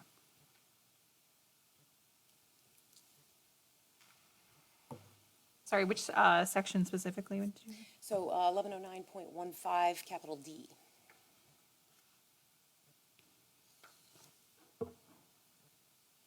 You want the full reading of all of the Yes, standards? please. Okay. I want to make sure that everyone hears your evaluation and assessment of the compliance items. And then if there's any questions, we can, talk through those. Sure. Item 1, the proposed use is consistent with the existing development pattern of the area and the essential character of the zone as it currently exists is unlikely to be changed. Reference to factor 2. The East Main Street District is intended to serve as a transportation corridor lined with compact mixed-use development. In this case, the proposal calls for the 14.66 acre site to have both a residential component as well as a future planned office component. The commercial component of the project is essential in achieving the goal of mixed-use development as laid out by both the comprehensive plan and the zoning code. The comprehensive plan suggests that ground floor residential be reviewed as a conditional use. The second factor, the proposed use will not adversely affect the use of adjacent property. Adjacent parcels to the north and east are zoned suburban residential, and existing uses are predominantly duplexes and detached single-family residential. Parcels to the east and west are zoned East Main Street District.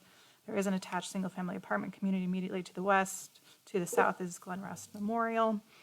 Factor 3, the proposed use will not adversely affect the health, safety, morals, or welfare of persons residing or working in the neighborhood. Item 4, the proposed use is adequately served by existing public facilities and services.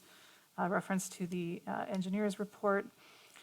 Item 5, any new use will inevitably increase the traffic burden as the site is currently vacant. The proposed use will not impose a significant traffic burden greater than that of other permitted uses in the East Main Street District. For example, food sales, large format grocery, or event center, public meetings, and conventions. City engineer will review submitted plans to further understand any adverse traffic impacts and make appropriate recommendations, specifically along Hanson Street, which is being proposed as the primary egress for the site.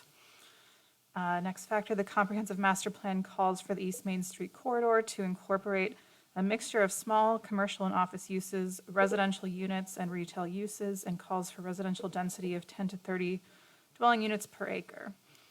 The plan further emphasizes attractive streetscapes and walkability in this area. The proposal as submitted calls for 16.9 dwelling units per acre and provides a multi-use trail along the quarter-mile east main frontage.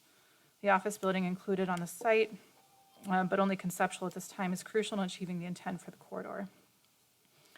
The proposed site plan as submitted does not comply with all applicable provisions and development standards of the zoning ordinance.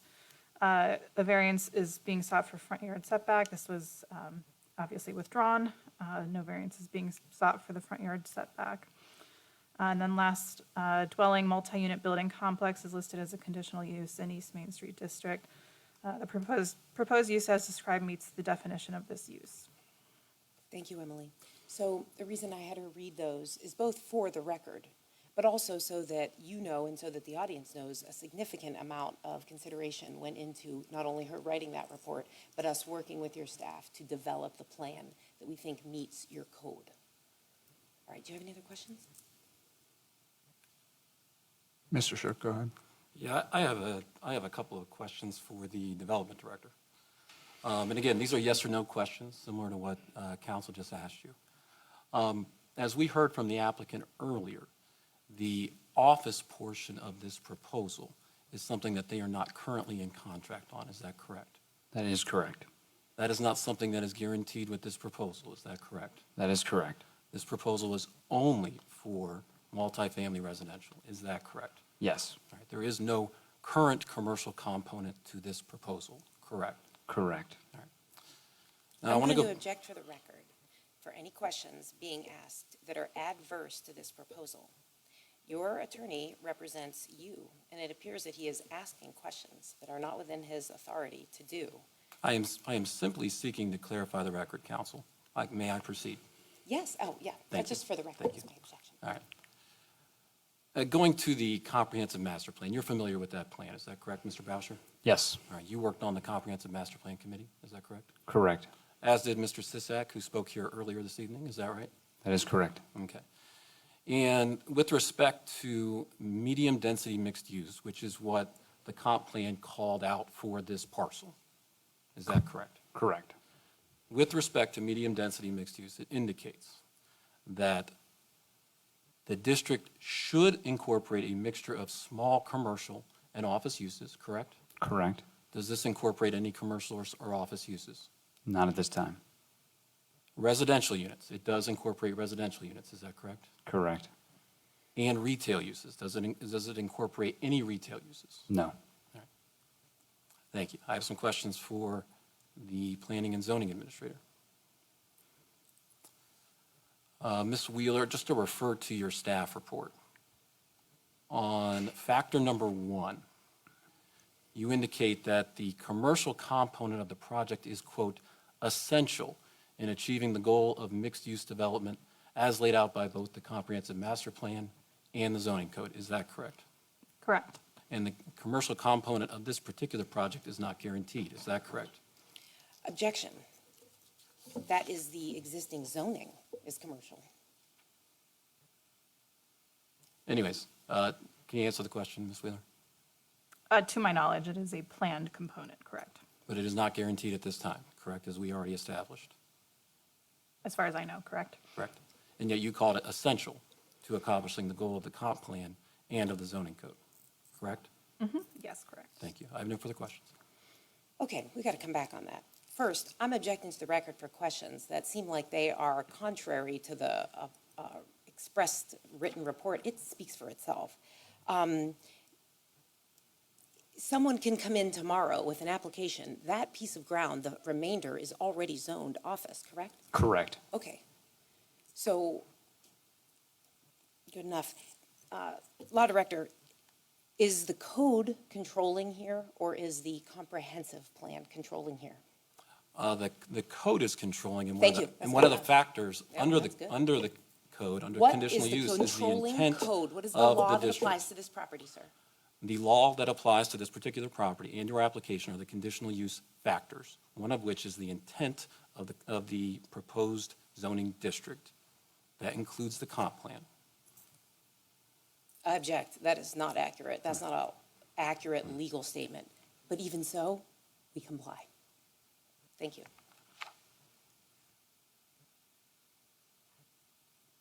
I don't think I have anything to add.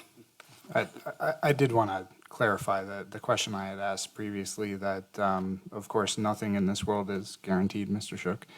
A meteor could fall on us tomorrow, but beyond that, you did agree, sir, that to restrict the out parcel to the allowable uses under the current I'm not district. entirely Yeah, sure so- they can do that, So, let me Why answer. wouldn't we be able to do that? because this administrative body cannot put on a deed restriction on that parcel. This is not a deed restriction. on They the could parcel. transfer it to anybody else. Correct. We did Okay, not and then- ask And then them. we can't put any tail on that. They would only be allowed to build what is allowed under the code, even then. That is correct, but you can't put that condition on an approval of this application. But this is a conditional use permit request, so that's just to allow the residential portion. The commercial is already allowed, and that's what it's zoned for. Our next step, Andrew, is at Planning Commission, and that's, I think, in 3 weeks? June 3rd, I believe. June 3rd, at which point we would ask for approval of that plan with the commercial use. And if that was approved, that satisfies the requirement. Understood. Okay. Members of the board, do you have any further questions, comments? No?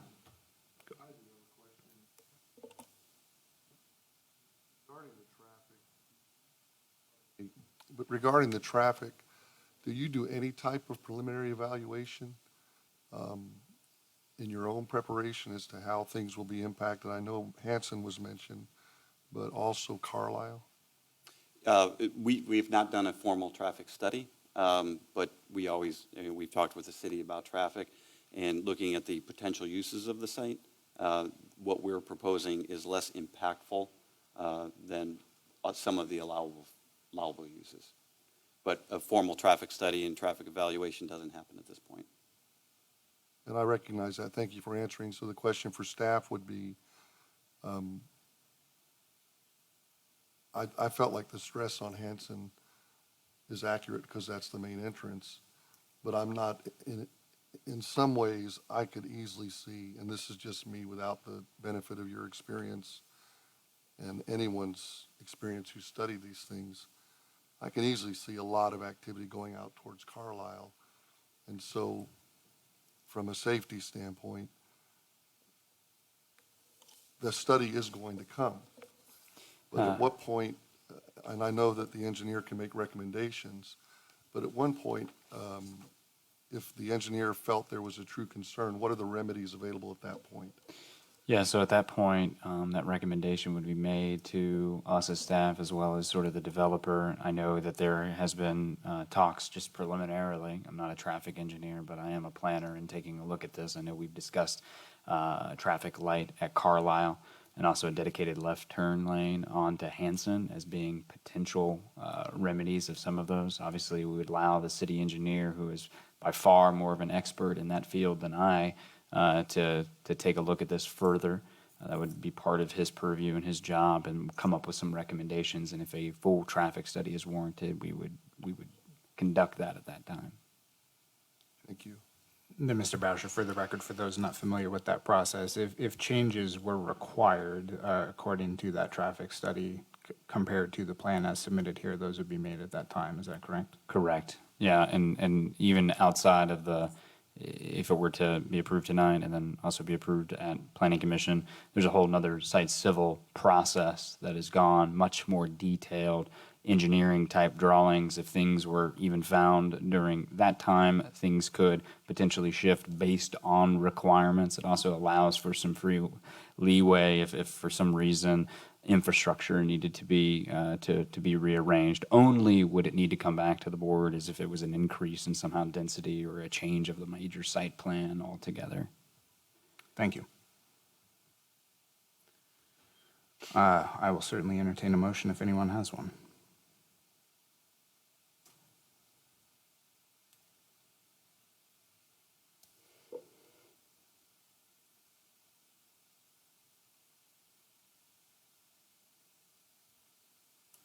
I'll try this. I make a motion to approve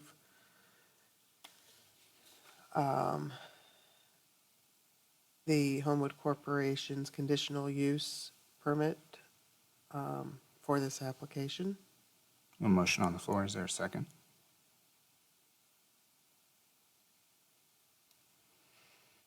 Is Mr. First? I'll second. Ms. Wheeler, would you please call the roll? Ms. Barnhart? No.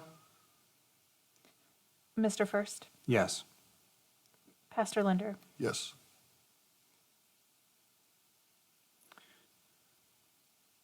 Thank you. Is there any further business before the board?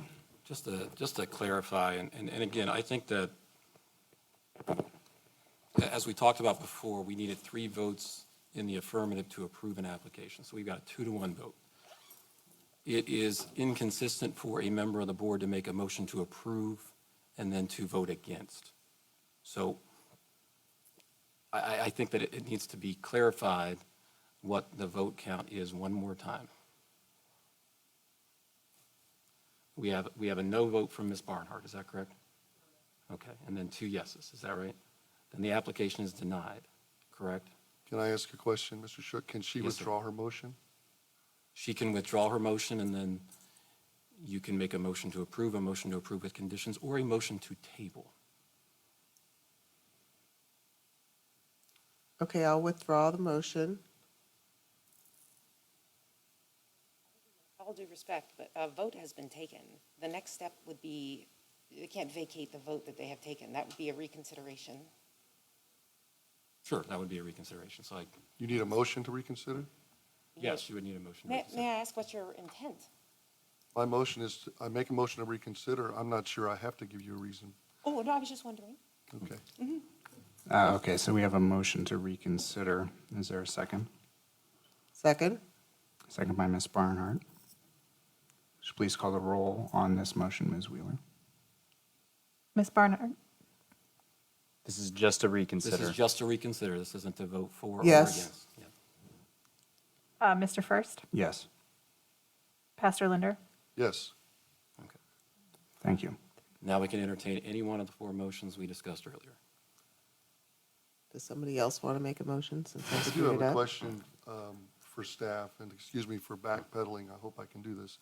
If my concern is a safety concern, that I just don't, at this moment, is there any, if I table it, can I get that, can I get that information advanced at some point in some way, more formally? Not a full traffic study, but something a little more concrete than just the speculation that I feel I'm reading. Traffic concerns, and even if we ask for a study to be conducted, are within our purview.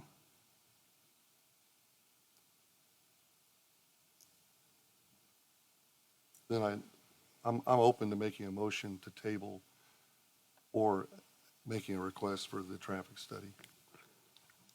I think the best way to handle that would be to make a motion for either, depending on your preference.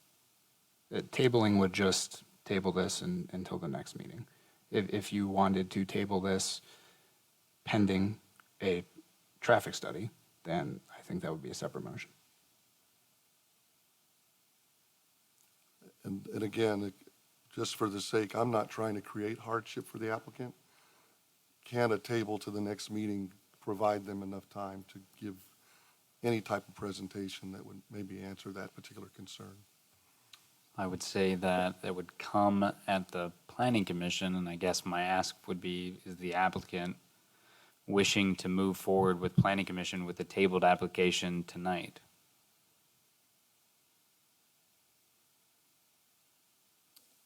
I'm sorry, could you give us 1 second? Yeah, we're considering what you're considering.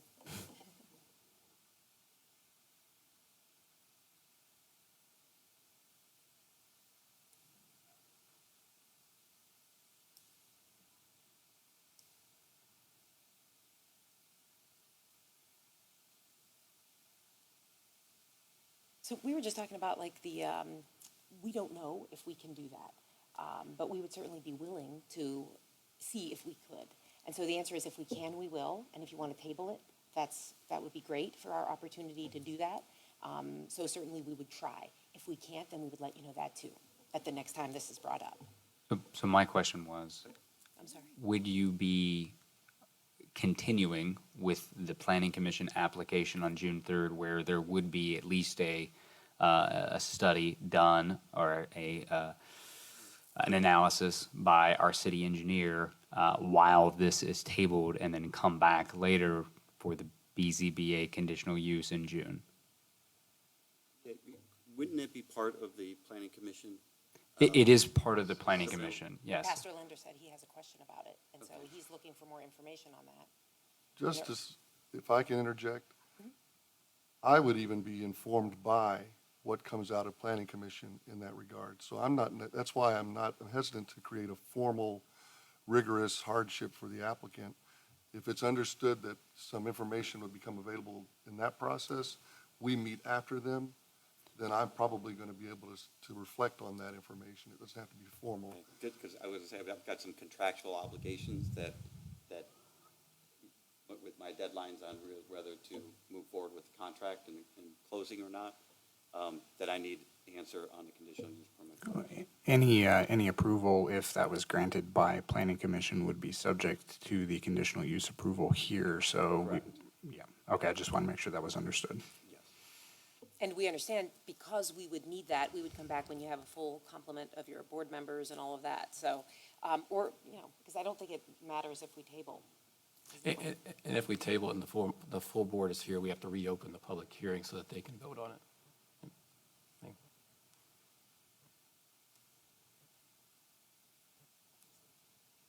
I can't do it. Yeah, I'm sorry, we can't table, just because of our contractual obligations on the timing. Thank you, though, for the opportunity.